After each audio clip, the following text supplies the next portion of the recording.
You're not their priority. You're their backup plan. And they know you'll stay.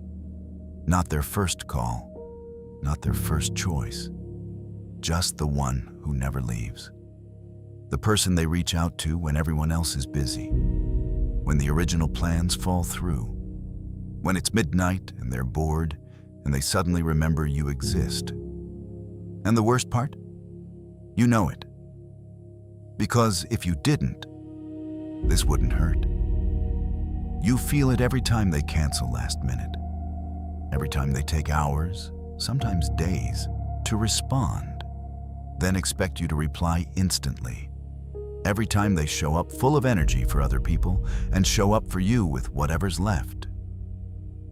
You told yourself it's fine, because accepting less hurts less than facing the truth. You've told yourself they're just busy. You've told yourself that being there, being patient, being understanding, that eventually it pays off. It doesn't. It makes it permanent. Because here's what's actually happening. Every time you accept being treated as an option, you confirm it.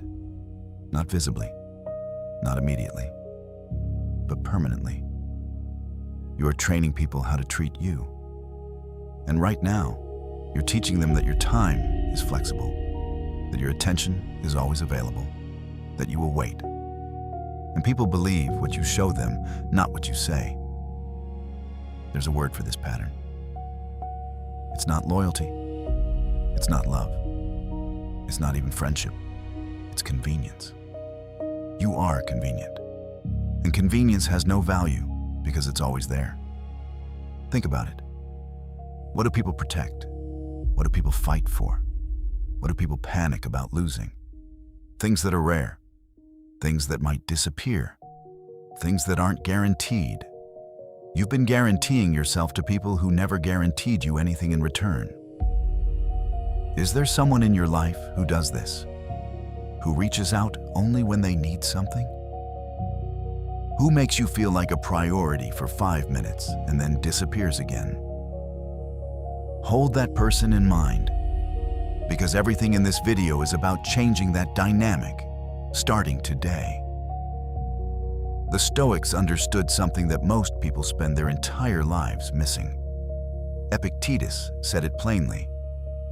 No person is free who is not master of himself, not master of others, not master of the relationship, master of himself.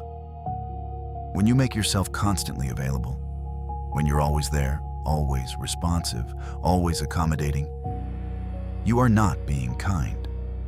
You are being controlled. You are handing someone else the power to decide when you matter. That ends now. By the time this video is over, you will understand exactly why people treat you like an option, what you've been doing to enable it, and the precise shift that makes you impossible to take for granted. Not through games, not through manipulation, through self-mastery, through the oldest form of power there is, knowing your worth and refusing to negotiate it. I used to be everyone's option. Not because I was weak, not because I lacked confidence in the conventional sense, but because I believed, genuinely believed, that being available was the same as being valued. That showing up for people every time, no exceptions, would eventually make them show up for me. I had a friend, or someone I called a friend. We'd make plans, and 3 times out of 5, he'd cancel. Something came up. He forgot. He double booked. And every time, I'd say it's fine. We'd reschedule. Because I told myself, this is what loyalty looks like. This is what patience looks like. I called that loyalty. It was overextension. The 3rd time he canceled the same plan, I didn't say it's fine. I didn't reschedule. I said nothing. I went quiet. Not out of anger, not to punish him. I just stopped rearranging my life around someone who never rearranged anything for me. You know what happened? Nothing. He didn't notice for 4 days. 4 days. That told me everything I needed to know about what my presence meant in that relationship. And this is where most people lie to themselves. I started paying attention, not to what people said, but to what they did. Who made effort without being asked? Who reached out first? Who remembered what I mentioned 3 weeks ago? Who showed up, not when it was convenient, but when it wasn't? The list was short, very short. So I made a decision. No announcement, no warning, just a shift. If someone treated my time like it was optional, their access to my time became optional, not as revenge, as self-respect. I stopped being immediately available. I stopped rearranging my schedule. I stopped explaining why I couldn't meet, why I was busy, why I needed notice. I stopped justifying my time to people who never justified theirs. And here's what happened. Some people disappeared. And I want you to hear this clearly. That was the best possible outcome. Because they revealed themselves. They were there for the convenience version of me.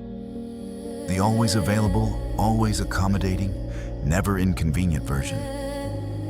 The moment I became someone with standards, they left. But others? Others stepped up. People who I didn't expect, people who suddenly made more effort, who reached out differently, who treated me differently. Because the moment you stop being an option, you force a choice. Either someone decides you're worth the effort, or they reveal they never thought you were. Both answers protect you. If this feels familiar, it's because you've lived it. Subscribe if you're done being the option. The rule I live by now is simple.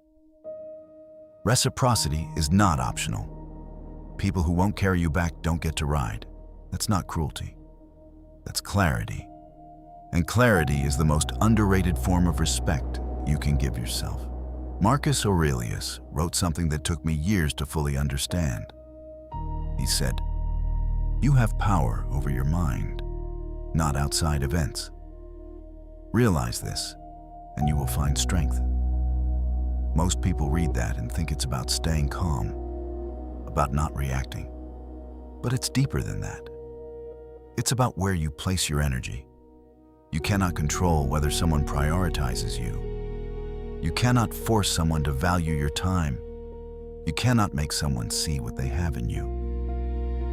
These are outside events. And the Stoics were ruthless about one thing. You do not chase what is outside your control. What is in your control? Your standards, your availability, your response to being treated as less than you are, your decision about who gets access to you, and on what terms.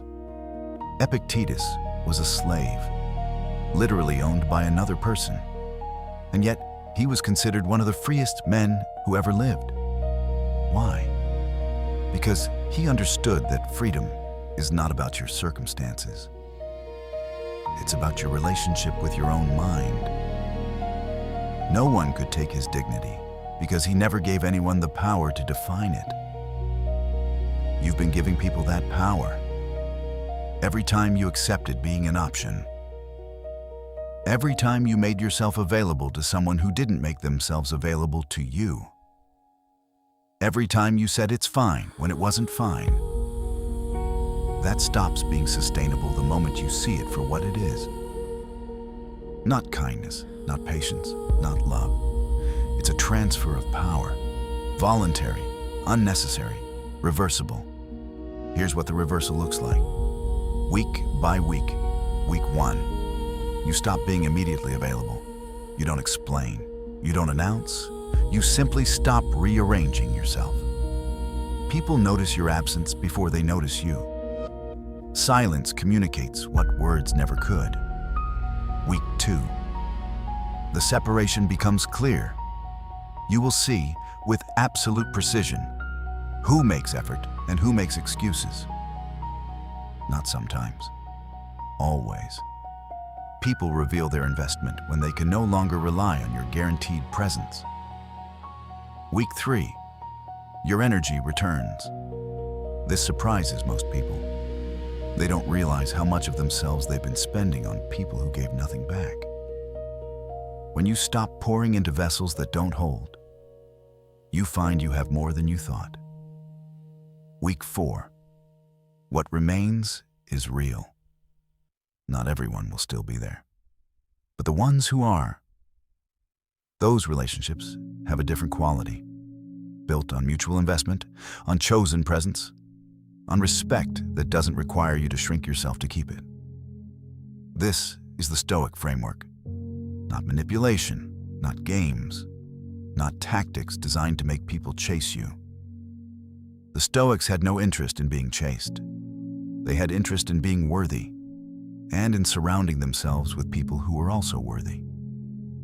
Seneca wrote, "Associate with people who are likely to improve you, not people who are likely to use you, not people who are likely to drain you. People who make you better and for whom you make things better in return."